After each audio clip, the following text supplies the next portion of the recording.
I'm going to address you who are so insensitive, you who are morally bankrupt. I'm addressing you who has forgotten that it could be anybody. Say, at 16, this is a young child. She has every right to be afraid.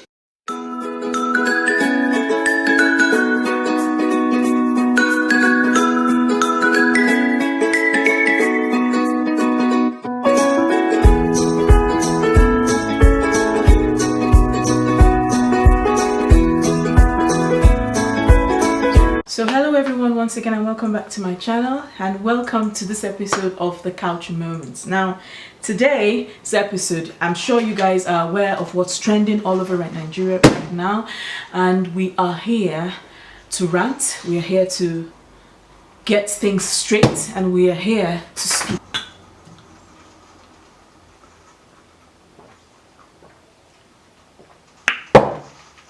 So hello everyone, once again, and welcome back to my channel. Welcome to this episode of the Couch Moments. Now I may be smiling, but I am not smiling. I may look like everything is fine, but everything is not fine at all. Nothing is fine at this moment. Now please bear with me, and just because of the way I feel, I was able to make up. And I love my natural hair, don't get it twisted. I love my natural hair. It's actually grown longer than, but we need to get down to business. Now, as you all know, what's going on right now, social media just went blazes. And not just social media, Koza, Biotunfatoyibo, name it, you name it. Now, in my previous videos, if you have not seen them, I'm going to put the link. I'm going to put one of the videos in this video. I am also a victim of sexual abuse.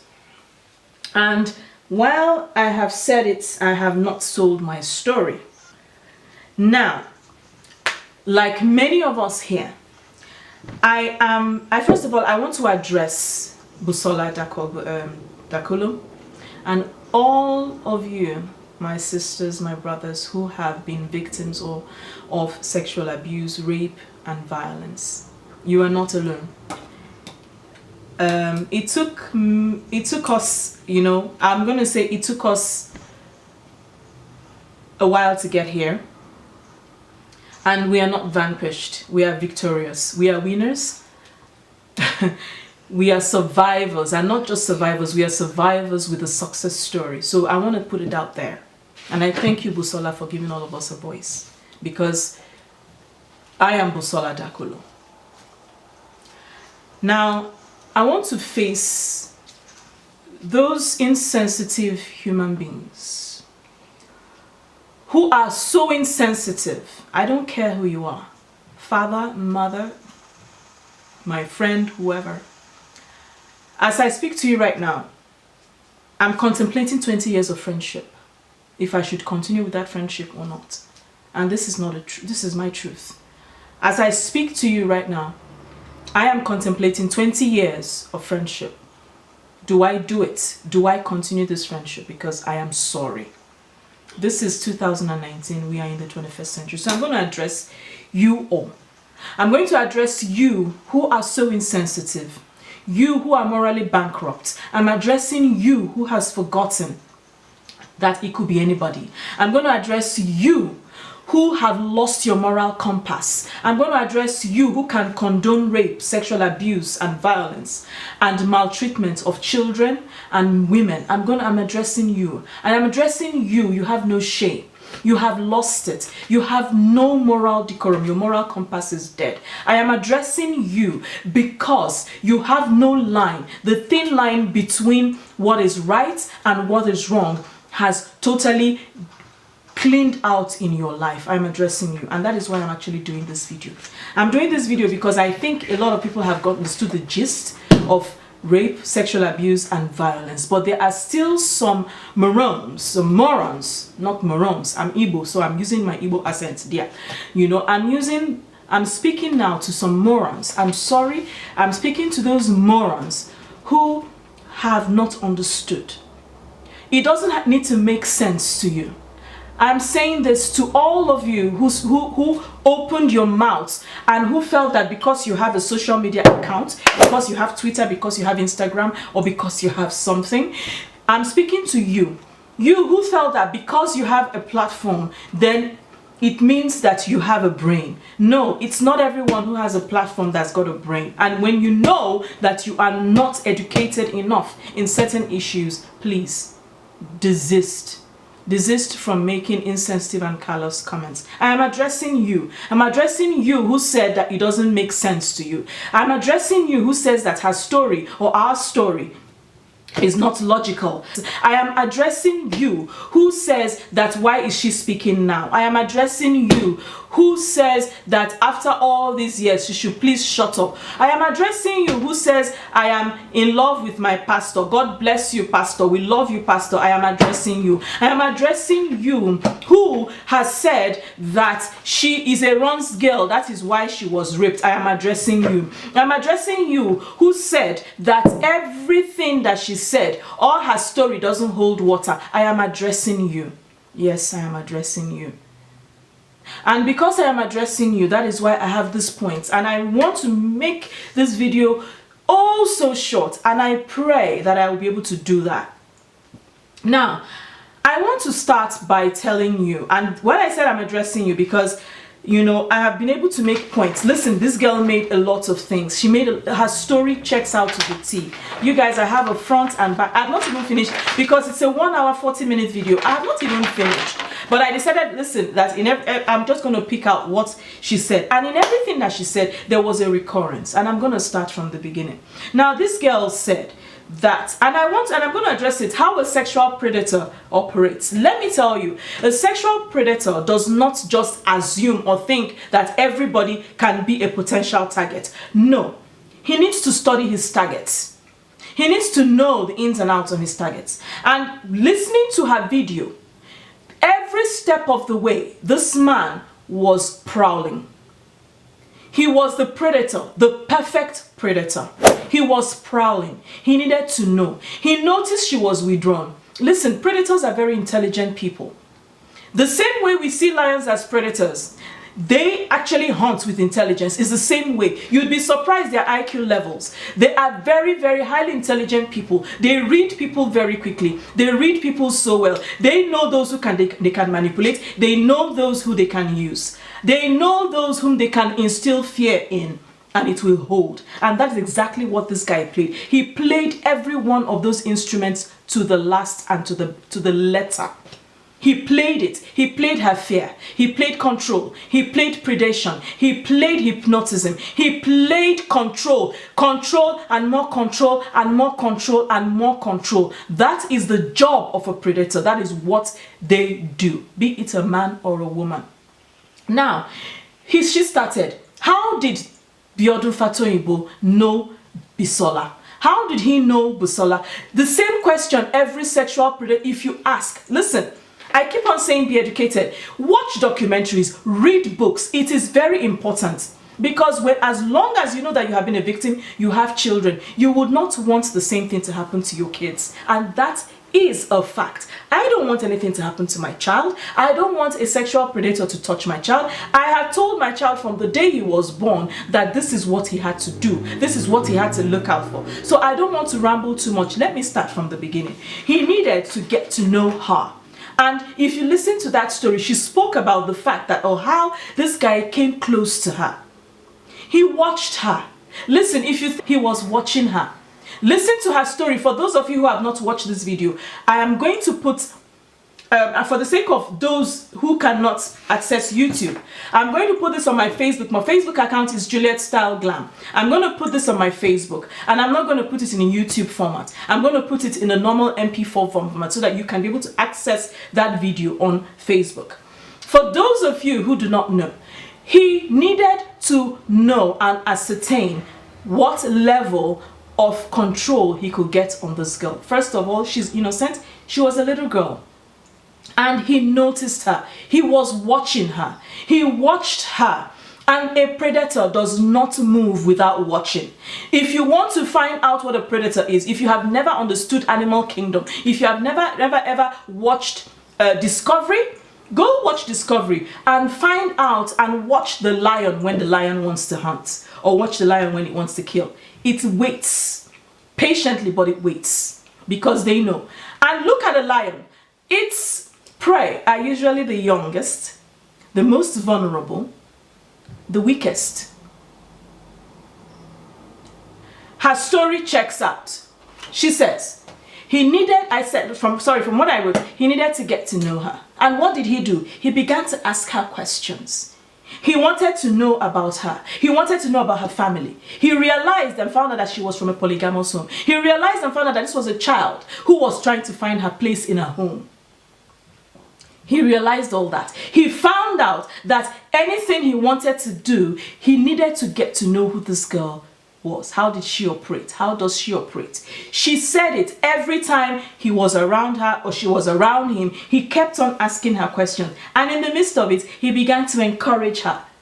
In your Christian life, I encourage you, do not falter.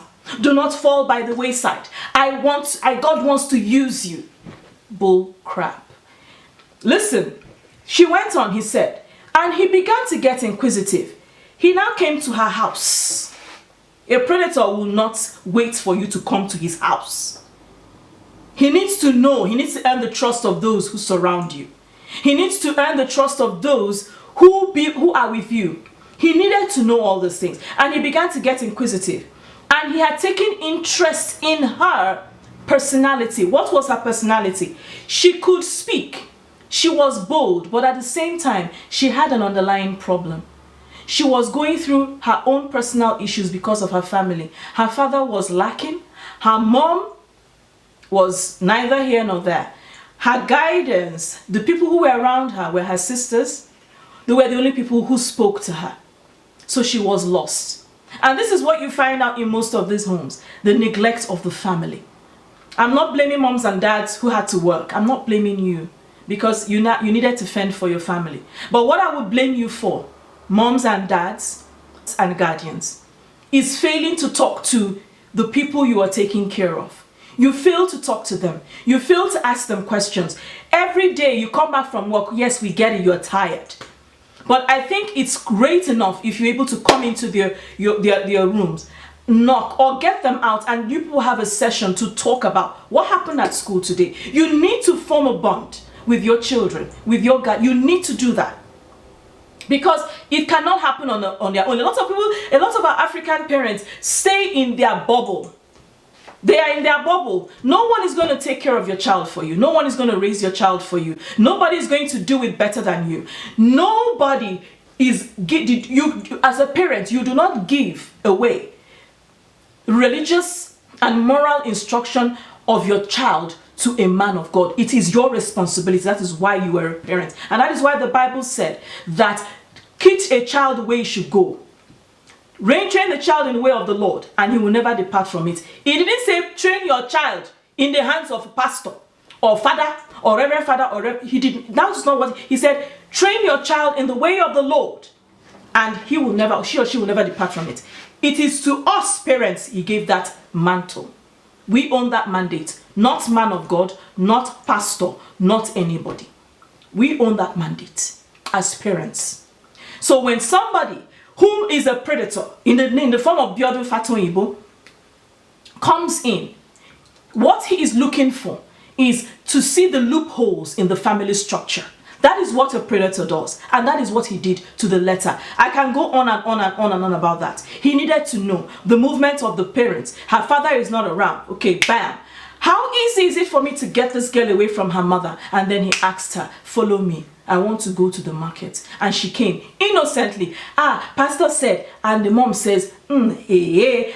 And without enough drawback, okay? She says, oh, it's pastor. Without enough drawback, not knowing who this person was, boom, you let your daughter out. And that was the beginning of her nightmare. That is number one. For those of you who said, it doesn't make sense to you, I am coming because it is all of you, that it is you I am addressing. For those of you who also want to know how to know who a sexual predator is, please listen to this video because it's very important. Now, he kept on baiting her. They always throw the bait. What was the bait? He encouraged her. He was pulling her in. I will encourage you. I will do this. I will do that. And then he walked towards knowing how easily, he kept on baiting her. Another way he baited her was telling her, I am your spiritual father. The bull crap I hear from every pastor everywhere. I am sorry. That is the nonsense I hear from their mouths. Spiritual father, my spiritual father is God Almighty in heaven. Jesus Christ, his son, and the Holy Spirit. They are my spiritual parents, father. My father and my mother, they are still alive. They are in Nigeria. If I see you and you call yourself pastor, whatever, if I call you pastor or I call you father this and it's not enough for you, I'm sorry. If you are waiting for me to call you daddy or GO or whatever, you listen, transformer is not far. Hug it. If you see lagoon that is close by, jump inside. Because daddy, nothing is not coming out of my mouth. None. If I call you pastor, in fact, your name, if it's not enough for you, I said, see, transformer, see it, hug it. Hug it and hug it tight. I don't really give a damn. Because all he had to do was find out how he could bait her and say, I am your spiritual father. My spiritual father is in heaven. He is my spiritual father. No man here on earth is my spiritual father. Because you are a man, you are not God. So he kept on baiting her. He had to bait her. Now, he understood he had now become a close member of the family. He came into the home. Like I said, he needed to understand the family dynamics. He understood that her father was never around. He understood her mother was never around. Boo, come and check to make sure that I still recording her. He understood that her mom was neither here nor there. He understood that she was a child who was seeking her place. He understood that she wanted to find her position in life. He got that pretty quickly. Like I told you, predators, they are very, very smart. And then what did he do? They looked, like I said, he looked for all possible loopholes where they can penetrate. And then he now says, and then he goes on, because I'm reading at the same time and at the same time I'm talking to you guys. So I've talked about the family dynamics because this is how it happens. It's from the family dynamics. He was able to get in, penetrate. And I've talked about religious bringing in responsibility of parents and not men of God. Then he now decided to look for how to, get her into doing what he wanted. Now he has been able to get into the family. He understood that, they are hardly ever around. It's a big house. No one is ever around most of the time. And then he strikes 6 a.m. in the morning. Let me tell you, if you think that, if you think a predator strikes when he knows that people, no, he can't do that. He's not stupid. I told you they are very intelligent people. They are highly intelligent and they master the art of control, manipulation, hypnotism, fear. These are their fortes. They know how to do it. And Busola Dakolo made mention of each and every one of these things in different ways. It was subtle, but it was there and it was implanted in her mind, like many of us who fell into this nonsense. He played it to the letter. And then he said, and I'm asking you, as those who are listening to me, where do we as individuals, as people, as worshippers, draw the fine line? We need to draw the line between worshipping a man of the cloth and worshipping God. Listen, Christian worship in Nigeria is not God. They are not worshipping God in Nigeria. What we are worshipping is men, private jets. We are worshipping the jerry coiled hair. We are worshipping the shoes, Gucci shoes. We are worshipping the 5-star hotels. That is what is happening in Nigeria, if you don't know. Listen, you see, he played the game. Listen, when this story started, she said the church started as a club, aka where they come to praise God. Listen, he's a predator. He needs young people. There is no other way you're going to be able to lure young people into your church if it doesn't sound like a club. They dance, hey, they rock, hey, and they even use speaking in tongues to rap. And then they are rapping. He's speaking in tongues. They are rapping for you, he's speaking in tongues. Oh, listen, I don't even want to go there. You see that speaking in tongues of a thing, I don't want to go there. You know why? Because I do not want to. Let's not go there. Let's leave it. They even rap is speaking in tongues with, they say he's speaking in tongues rap. R&B, hip hop in tongues. That's what they are doing. That was his modus operandi. He needed young people, fresh blood.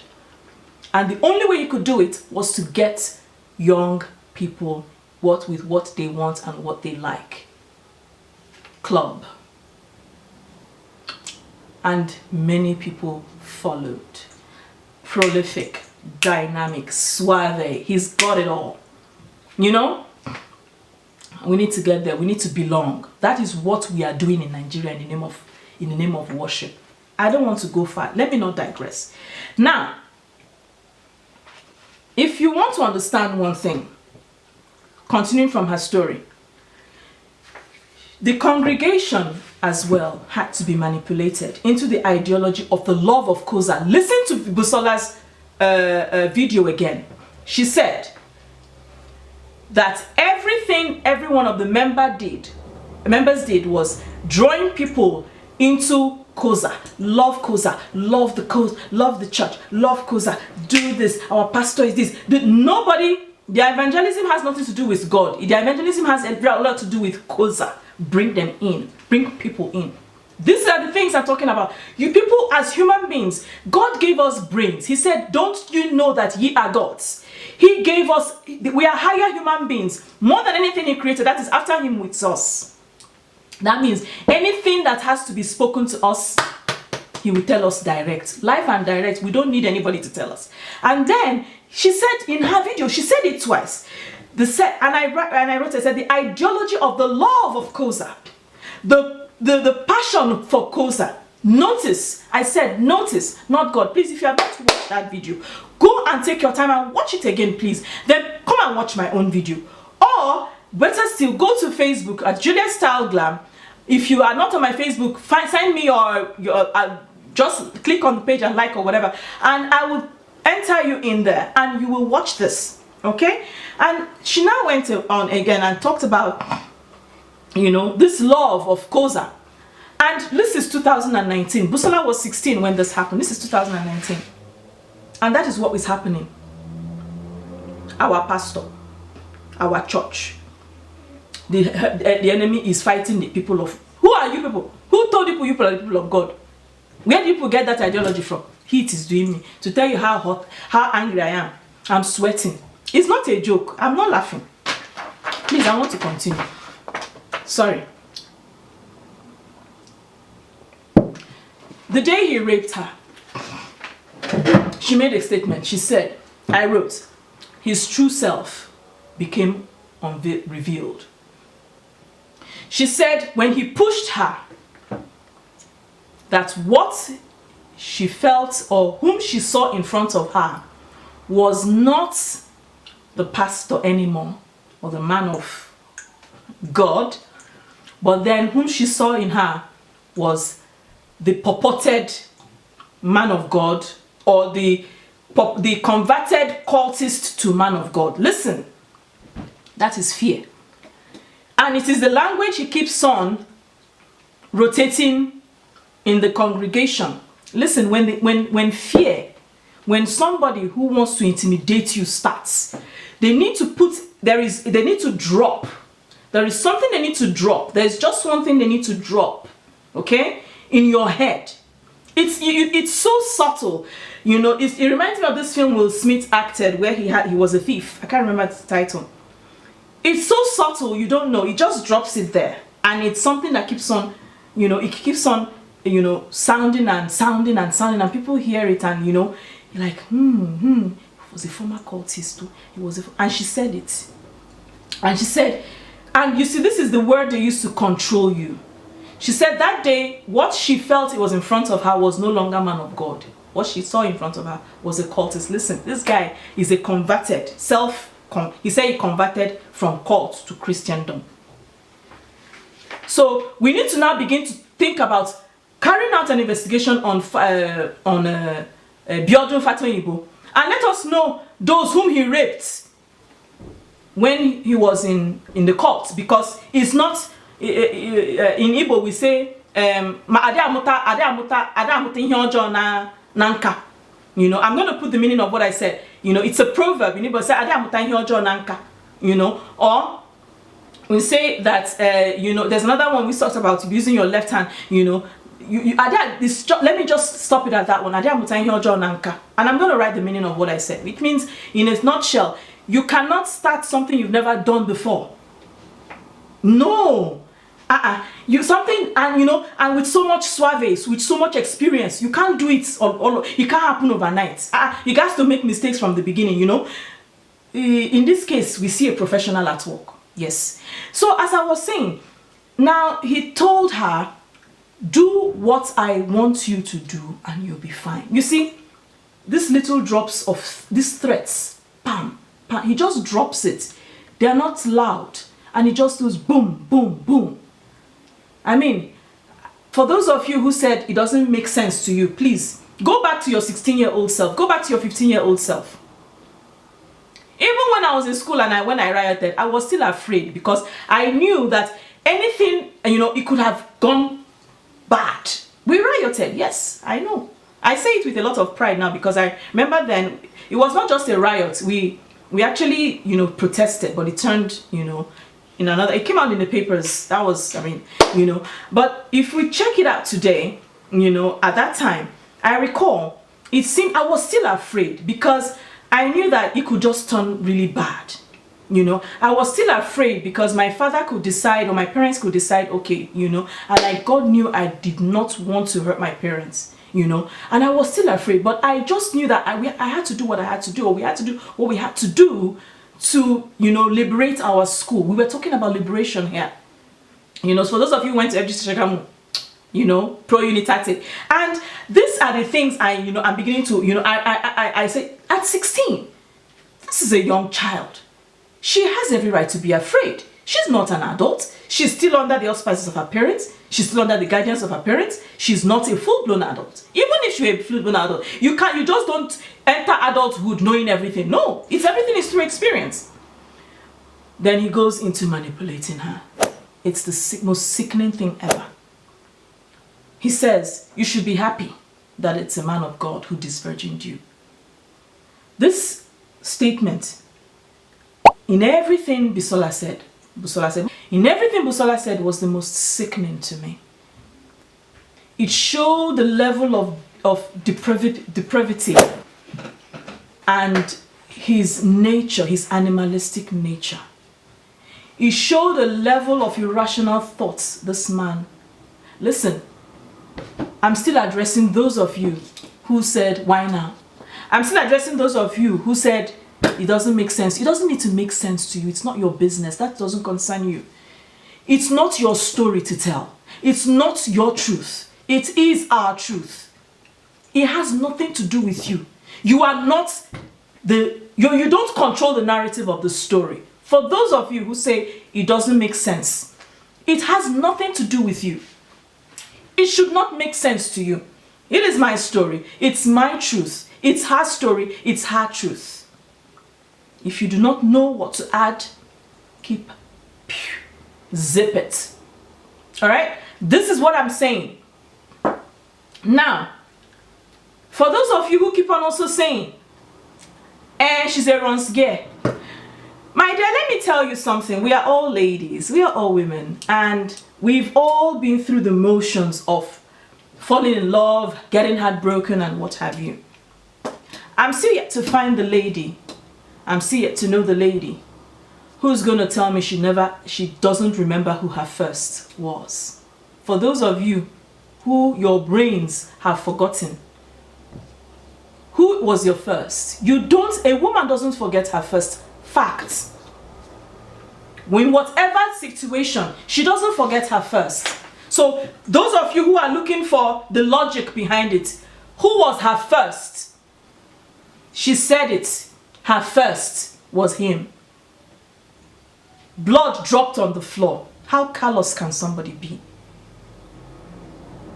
Pastor Fatah, he was young too. She too was young. Nonsense.